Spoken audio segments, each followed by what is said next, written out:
रूस और यूक्रेन की जंग रुकने का नाम नहीं ले रही है।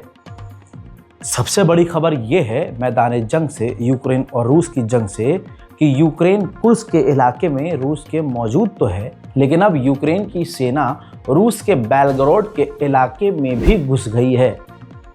कई चीज़ें बहुत इंपॉर्टेंट है।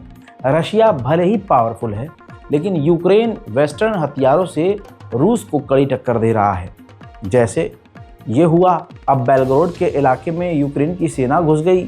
इसके साथ ही रूस के डिफेंस सिस्टम पूरी तरह से बेकार साबित हो रहे हैं। इसके अलावा रूस के लगभग, रिपोर्ट ये है, रूस के 4000 टैंक बर्बाद हो चुके हैं।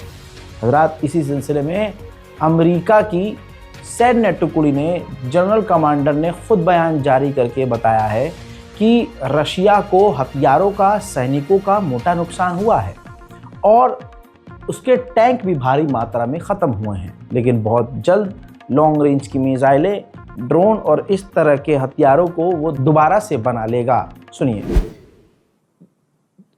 So if we divide Russia's rebuilding capability into two big blocks, personnel and equipment, I believe the personnel they'll be able to build as quickly as they want to. They continue to maintain a conscription.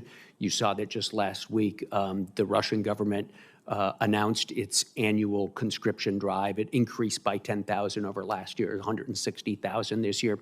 With those numbers, they will be able to constitute the force size that they choose fairly quickly. Be a little tougher, take them a little bit more time to organize it into the sort of organizations that they have said they want to build after the war.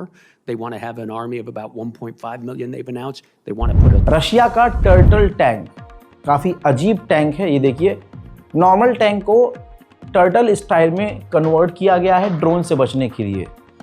मज़ेदार बात यह है कि इस पर drone हमले हुए हैं यूक्रेन के, लेकिन फिर भी आग लगने के बावजूद सही सलामत ये काम कर रहा है। नेटो में जो देश शामिल हैं उनसे रूस चिढ़ा हुआ है और नेटो के देश पूरी तरह से डर में हैं।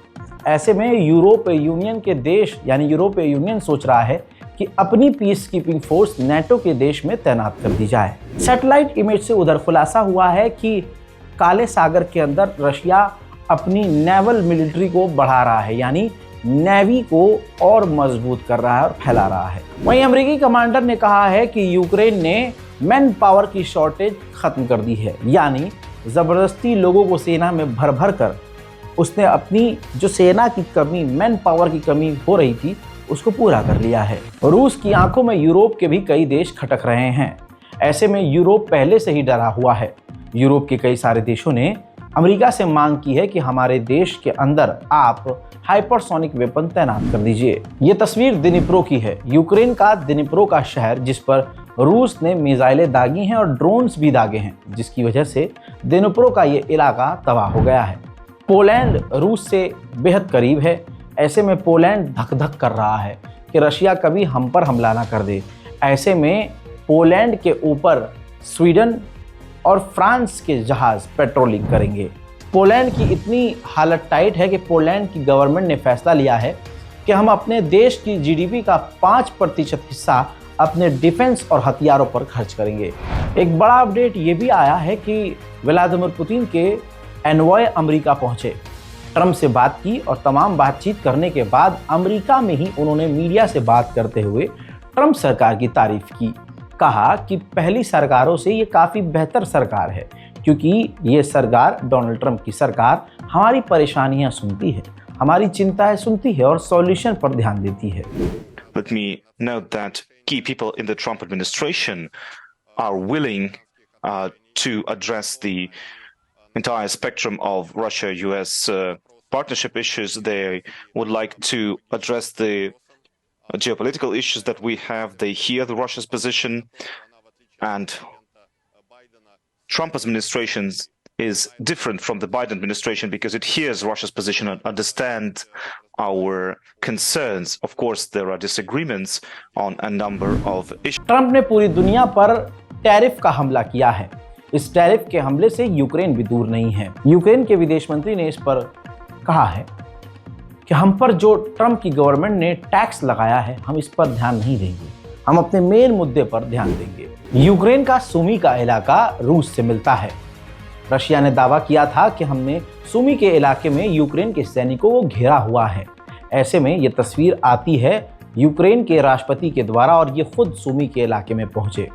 सेल्फी कैमरे से वीडियो बनाकर इन्होंने सबूत पेश किया कि यहाँ हम पूरी ताकत से लड़ रहे हैं और रूस की सेना ने हमें घेरा हुआ नहीं है। अच्छी खबर यह है कि यूक्रेन के राष्ट्रपति ज़ेलेंस्की ने ऐलान किया है आने वाले 60 दिनों के अंदर सीज फायर हो सकता है। सुनिए। На сьогодні, як би ми по-різному не бачили деякі речі, але безумовно з американцями і з європейцями є свої інтереси у всіх, але безумовно в питанні щодо якнайшвидшого припинення вогню всі ми वहीं रूस की विदेश मंत्रालय की प्रवक्ता मारिया ज़खारोवा ने कंफर्म किया है कि अभी भी यूक्रेन रूस की एनर्जी साइट्स और बिजली घरों पर हमला कर रहा है। Using terrorist methods, striking energy infrastructure objects daily. Why am I paying special attention? Because starting on March 18th, it's starting on this date. It's an action, the mutual merger on the strikes on the energy. उधर Russia के T-90 tank Ukraine की सेना के ऊपर भारी बमबारी करते हुए भी नजर आ रहे हैं। 20 यूक्रेनियन स्टूडेंट ने बैरक्तर कंपनी में तुर्की जाकर ड्रोन के ऊपर रिसर्च की है और उस कंपनी बैरक्तर कंपनी में इंटर्नशिप कंप्लीट कर ली है, जिसके बाद कहा जा रहा है कि जाहिर सी बात है तुर्की की जो कंपनी बैरक्तर यूक्रेन के अंदर अपनी कंपनी डालने वाली है उसमें ये छात्र काम करेंगे। ट्रेड वॉर में जो डोनाल्ड ट्रंप ने हमला किया है तमाम देशों पर, भारत पर भी टैरिफ लगाकर, टैक्स लगाकर, ऐसे में डोनाल्ड ट्रंप की आलोचना इस बात पर हो रही है कि सारी दुनिया पर उन्होंने टैक्स लगा दिया लेकिन रशिया और बेलारूस पर कोई टैक्स नहीं लगाया। ऐसे में डोनाल्ड ट्रंप की गवर्नमेंट ने क्लैरिफिकेशन दिया है कि क्योंकि अमेरिका यानी हम रूस के साथ ट्रेड नहीं करते, बेलारूस के साथ ट्रेड नहीं करते, इसके अलावा हमने उल्टा उन पर पाबंदी लगाई हुई है, इस वजह से हमने उन पर टैरिफ नहीं बढ़ाया है। हजरात मोहतरम, यूक्रेन बहुत ऐसे काम कर रहा है जो सरासर गलत है। यूक्रेन का एक सैनिक मारा गया, उनके घर वालों ने, सैनिक उस नौजवान के घर वालों ने उसकी कब्र पर उसका फोटो और कुछ लाइनें लिखी। लाइनें विवाद का हिस्सा बन गई। यूक्रेनियन भाषा में मारे गए नौजवान के घर वालों ने लिखा कि ज़बरदस्ती इसको सेना में शामिल किया गया, रिजल्ट आपके सामने है।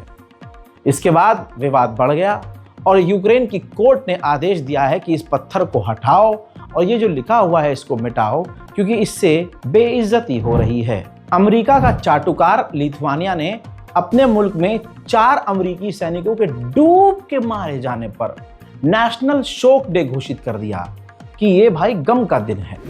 तस्वीर आपके सामने है। बड़े बड़े अधिकारियों ने वहाँ जो रीति रिवाज है वहाँ जाकर अमेरिकी तथा कथित 4 शहीदी सैनिकों को श्रद्धांजलि पेश की। ये वो दोगले देश हैं दोस्तों जहाँ 50,000 गाजा के अंदर मासूमों को मार दिया गया तो कभी इन्होंने शोक तक व्यक्त नहीं किया।